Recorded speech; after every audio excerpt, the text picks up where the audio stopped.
So give me the green light, 'cause I'm ready to go.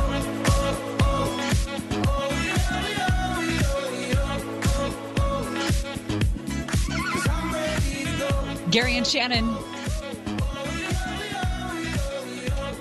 still bubbling over with anger over the LA Times and their decision to print this piece of crap article.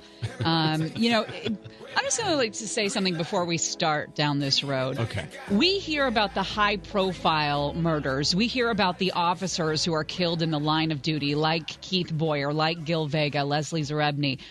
We do not hear about the number of crimes, murders, assaults that don't rise to the level of getting printed in the news. So this isn't just officers who are losing their lives to these people that we continually let out of California prisons. This is affecting everybody's community. And the LA Times has taken it upon itself to not blame AB 109, letting people out of the prisons, reducing their crimes, putting them back into your neighborhoods.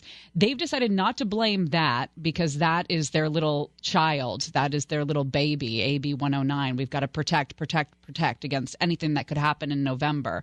But they are blaming now law enforcement for these officers who have lost their lives. It's a strange sort of mental gymnastics that takes place in this article, even though it's based on this report from the county. Now, joining us to talk a little bit more about this is Michele Hanisee. She is the president of the Association of Deputy DAs, and she's been on our show before to talk about issues just like this. Michele, I'm sure you've read through this. I mean, you were quoted in this article yourself. What's your reaction to this? You know what? I dove in being ready to hate the article and disagree with what they said. But in truth, if you really read it carefully, it is actually not unfair. And what they document here is that the system failed, but they don't say what is the conclusion, which is this is the system created by AB 109. Right. And all they said is they concluded it's a complex chain of events. Well, congratulations for concluding what everyone else knew. It's a complex problem that requires a complicated solution. Yeah, all the things that they pointed out are results of AB 109, eventual results of it, really. That is correct. What it documents is the lack of adequate supervision under the system created by AB 109, where probation isn't telling the DA what's going on, and they aren't telling the courts what's going on with these people they're supervising. And this is what the Reducing Crime and Keeping California Safe Act will fix by requiring a person on a third violation to be returned to the court for a full hearing. There was a series of problems with this guy specifically, the suspect in the death of Officer Boyer, where he had not only violent offenses, but he also had a series of drug offenses as well. Is there a way to connect those two and say someone who has repeated drug violations and violence in their history that they should be scrutinized, they should be put into drug treatment programs that are monitored by the courts? Is there any way to connect those? You know, there are drug users who never do worse crimes. There are violent criminals who commit violent crimes and never do drugs. But a lot of criminals just do everything. They're not specialists. You can be a murderer and also commit drug offenses, which is why it's really important to reinstate DNA collection for low-level offenses, because that's the DNA that solves cases like the Golden State Killer. Studies by the California Department of Justice have shown that. But, you know, in this article, they document all of his violations, and they said they had him tagged as a high-risk level person of supervision. So they were supposed to be supervising him more, but they're limited to the system created by AB 109. Right. So what happened with AB 109 and the package of laws was that the state shifted the responsibility to the county for supervising prisoners like this monster. And the county was just overwhelmed. Is that right? Oh, yeah, absolutely. If you want to see how overwhelmed they are, go to the LA County Probation Department's website and look at their most wanted list. And it's this endless list, page after page, of violent offenders who are released under AB 109 to county probation who have absconded and disappeared into our communities. Oh, that's lovely. Can you? I know you mentioned the piece of legislation that will face voters in November. Can you talk again about how that will fix the damage that's been done, and to what extent could it fix it? Absolutely. No, it's aimed exactly at these issues. It's called the Reducing Crime and Keeping California Safe Act. You can find out a lot about it at keepcalsafe.org, and it does a couple of things. And one of the key things it would do is it would require offenders like Michael Mejia, who are on this post-community release supervision, on a third violation to be returned to the court, which doesn't necessarily mean they will get violated, but they'll have a hearing in front of a judge with the defense attorney, with the prosecutor, where the probation officer will have to write a report to the court or show up, and there will be a much more involved examination of the individual's behavior, and that will create more accountability. The act does some other things, like I mentioned, restoring DNA collection for low-level misdemeanors, which has been proven to solve violent crimes like rape and murder. And it would also increase penalties for repeat theft offenders. You know, burglaries and shoplifting is just off the chart right now in California. And it would prohibit early release for people doing time for violent crimes like sex trafficking of a minor or assault with a knife. That's the way it should work, right? Yeah. Can you stay on the line, Michelle? Absolutely. Awesome. Because right. I just want to talk about the richness of this article, about the fact that the LA Times is saying that this gang member, this dangerous drug addict, violent super monster, was able to be out to kill Officer Keith Boyer because of failure of law enforcement to keep him locked up for longer. When in that it wasn't AB 109. That's exactly what AB 109 did. Is it made guys like this get out quicker? Like, do they understand the flimsiness of this argument? It doesn't make any sense. The disconnect there is these laws, these inadequacies of supervision did not make Mr. Mejia do bad things. Right. He did that himself. They just didn't stop him. All right. We're talking with Michele Hanisee. She is the president of the Association of Deputy District Attorneys, about this article in the LA Times about specifically the death of Officer Keith Boyer and whether or not the justice reforms that we've seen in the state of California might be to blame. We got some more questions when we come back. Gary and Shannon, KFI AM 640. Yes, it's time to wake up from this. It's time to make up for it. All we ever do, all we ever do is all we ever knew. Gary and Shannon. It's Thursday, May 10th. Justin Worsham from the Dad Podcast joins us at the top of the hour. But we've been talking with Michele Hanisee, president of the Association of Deputy District Attorneys, about this article that hit this morning from the LA Times, referring to the death of Whittier Police Officer Keith Boyer, and whether or not the justice reforms that we have seen, specifically AB 109, in the state of California, might be to blame for this, which is the strangest way to write a headline, because I can think of all of one person that is responsible for the death of Officer Keith Boyer, and that's this animal, Michael Mejia. Now, Michael Mejia has enough brain cells to rub together. He knows what AB 109 is. And, Michelle, I was going to ask you, he said something in his own confession that AB 109 had something to do with this, didn't he? He did, and they quote me accurately, quoting Mr. Mejia, and they provide more. Mr. Mejia said, "I did it because of AB 109, except there was a word that starts with F before AB 109 when he was making a statement.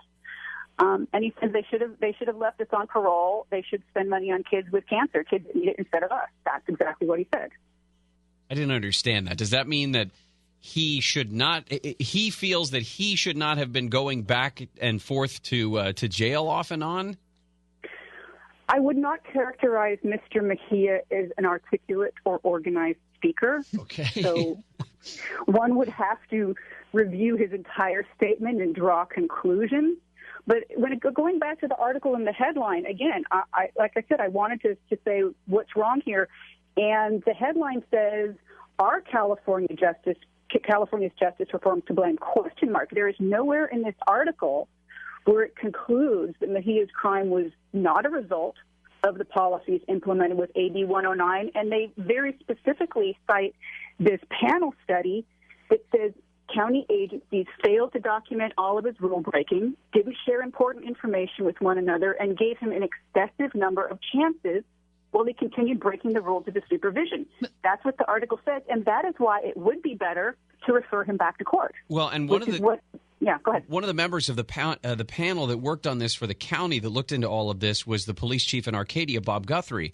And he says that if nothing else, this is an important backdrop. You know, he said that he has not stated that there was a direct connection between AB 109 and the murder of Officer Boyer, but that there is definitely a correlation. And why it is that people won't recognize the corollary here, the correlation to AB 109 as promoting an increase in crime, of promoting the availability of these guys to be out on the street to perform these criminal acts. Well, that's right. And AB 109 doesn't make anyone commit crime. Every individual who commits a crime chooses to do so of their own free will for whatever reason. But it created a system where it makes it easier for them, and that's what we don't want. Looks like the breakdown with him happened when the county had to take over supervising him, because he was being supervised by state parole officers, and then suddenly he's got to be under this huge umbrella that of people that the county has to take on, and that's when he was breaking his probation rules, getting his gang tattoos on his face and everything. It just makes me sick. The list of nonviolent crimes still does not include rape of an unconscious person, sex trafficking of a child, and 14 other serious crimes as violent. So that's why it's so important when November comes to go ahead and pass this Reducing Crime and Keeping California Safe Act of 2018. Michelle, I wanted to ask you just a side question. One of the things that this would do would be to expand DNA collection to include people convicted of drug theft, DV, and other serious crimes to help solve rape and murder and other like violent crimes. I just have a question. We spent a lot of time talking about the Golden State Killer, and today we're going to be talking to an investigator that's working on the Zodiac case from the 60s. Is your office looking at this new, reverse family tree DNA investigative technique to solve any cases? Is that something that's like a buzz in the prosecutor community?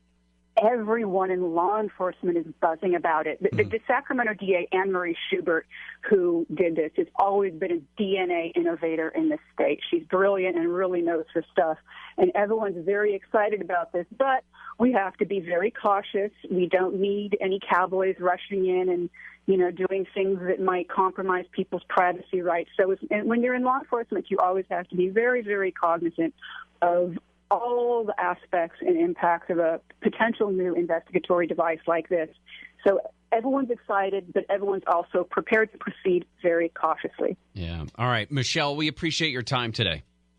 Thank you very much. Michele Hanisee there, president of the Association of Deputy DAs. Again, the Reducing Crime and Keeping California Safe Act of 2018 due on the ballot in November. Go to keepcalsafe.org if you want some more information about that ballot measure. This is it's one of those frustrating stories, and I referred to the comment from the Arcadia Police Chief, Bob Guthrie, and I'm going to read the quote directly because I think it's important. I've never stated there is a direct connection, nor would I now, in terms of whether or not AB 109 was responsible in some way for Michael Mejia being out. But he says, do I believe there's a correlation? Yes, I do. And to me, you kind of mentioned this earlier, it's the high-profile cases that we see, and it's the high-profile cases of a murder, of a domestic violence incident that is horrific or something. Those are the ones that rise to the level of getting everyone's attention. But there are dozens, if not hundreds, and potentially thousands of other crimes that go unreported, at least in the media, that are perpetrated by these guys who are let out, mostly guys, and you're telling out of the county jails and the state prisons because of these new realignment rules. And you're telling me that it's a coincidence that the homeless population has exploded in San Francisco, Orange County, Los Angeles? Oh, it's just a coincidence? I mean, it's really affecting all aspects of life in California, and something needs to be done about it because it's insane. And we're going to see more and more of these guys. And again, this is the thing that pisses me off. It's always, well, the U.S. Supreme Court told us that we have to have a cap on the number of inmates in prison. Well, explain the rest of the decision, because it goes on to say if capacity could not be increased through new construction. I love the idea of build more schools, not prisons. But how about we address the criminals that we have right now and then think about more schools for the future and all of that? Because that's all great in Pollyanna and unicorn land. But the idea that we have too many people in prison, so let's let them out, that's insane. That's Plus, insanity. Sociologists will tell you that when you get these guys back in the community, they become icons and role models, whether they mean to or not. And the kids are going to look up to this guy who had been in prison 6 times or something like that. You need space? Drive out to Vegas and see how much space there is for new prisons.